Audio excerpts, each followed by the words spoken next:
Hello friends, welcome to next gen IRCTC YouTube channel. तो आज के इस वीडियो में हम आपके साथ रेलवे से जुड़ी एक और नई जानकारी शेयर करने जा रहे हैं।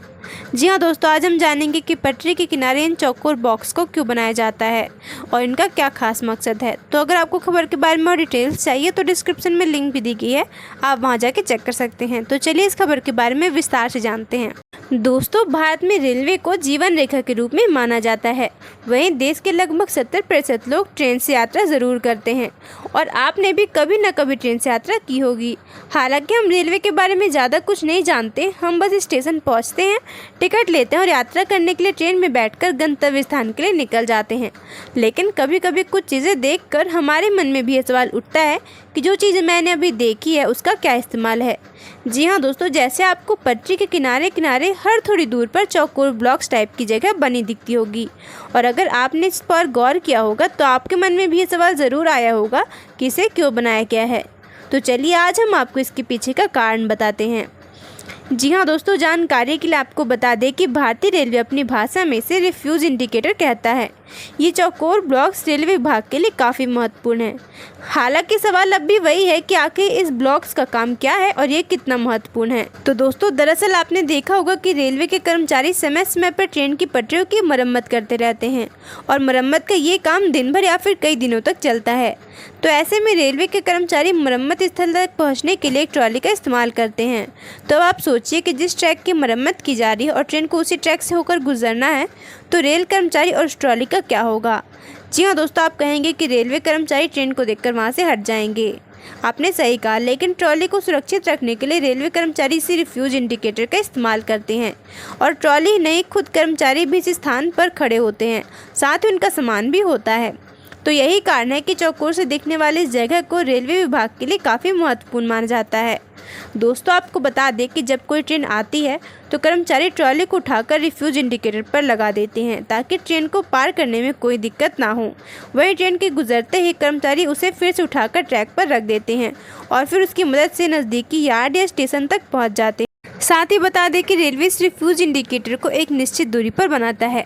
यही नहीं, इस रिफ्यूज इंडिकेटर को रेलवे के पुल पर भी बनाया जाता है और यहाँ इसे कंक्रीट से बनाया जाता है। जी हाँ दोस्तों, इसकी ऊंचाई रेलवे की पटरी की ऊंचाई के बराबर होती है और पटरी से रिफ्यूज इंडिकेटर तक एक स्लोप होता है ताकि सामान और ट्रॉली को आसानी से वहाँ तक पहुँचाया जा सके। दोस्तों, जानकारी के लिए आपको बता दें कि पुश ट्रॉली बहुत हल्की फुल्की होती है और यदि उसी पटरी पर कोई ट्रेन आ रही होती है तो उसे उठाकर साइड में रख लिया जाता है। इस ट्रॉली की स्पीड काफ़ी कम होती है। ऐसे में ट्रॉली पर बैठे अधिकारी ट्रैक का निरीक्षण अच्छी तरह से कर लेते हैं, क्योंकि इंजन रखने पर उसे उठाना असंभव नहीं हो पाएगा।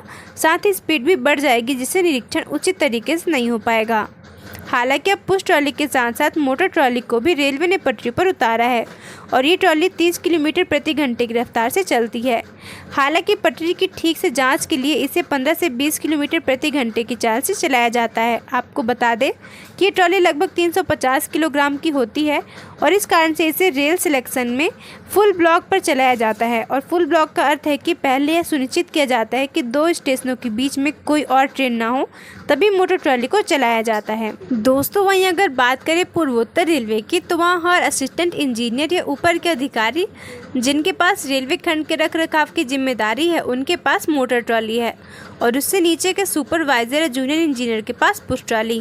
और इस समय पूर्वोत्तर रेलवे में लगभग 30 मोटर ट्रॉली और 100 से 120 तक लगभग पुश ट्रॉली हैं और इन दोनों ट्रॉली के अलावा पैडल से चलने वाली ट्रॉली का भी इस्तेमाल रेलवे में किया जाता है।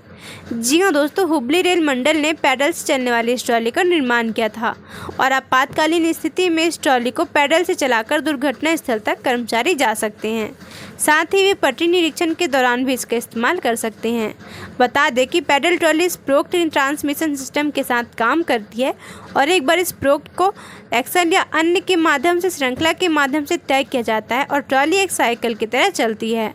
इसमें सीट और हैंडल को उल्टा करके दोनों दिशाओं में चलाया जा सकता है और 1000 किलोमीटर तक के पुरुषों और सामग्री को लगभग 10 किलोमीटर प्रति घंटे की गति से इस ट्रॉली से चलाया जा सकता है। जी हाँ दोस्तों, ट्रॉली को हल्के वजन की सामग्री का उपयोग करके तैयार किया गया है और इसके हल्के वजन के कारण यह काफ़ी पोर्टेबल है। इस ट्रॉली को भी ट्रेन आने पर कर्मचारी आसानी से उठाकर रिफ्यूज इंडिकेटर पर रख देते हैं और जब ट्रेन पार कर जाती है तब कर्मचारी उसे फिर से उठाकर ट्रैक पर रख देते हैं। आपको बता दें कि रेल पथ पर 1000 मीटर या उससे कम दूरी पर ट्रॉली को रखने के लिए रिफ्यूज इंडिकेटर को बनाया जाता है। हालांकि सभी जगहों पर इस तय मानक का इस्तेमाल नहीं किया जाता। जहां ट्रैक कटिंग में ऊंचे बैंक पर ट्रैक हो तो ट्रॉली रिफ्यूज को 200 मीटर की दूरी पर बनाया जाता है। वहीं अगर ट्रैक गोलाई में है तो रिफ्यूज इंडिकेटर को 100 मीटर की दूरी पर बनाया जाता है। सो फ्रेंड्स, आज की वीडियो में बस इतना ही। अगर आपको ये खबर पसंद आई हो तो वीडियो को लाइक एंड शेयर कीजिए और रेलवे से जुड़ी और जानकारियों के लिए हमारे next gen IRCTC YouTube channel को सब्सक्राइब कीजिए। Thanks for watching this video.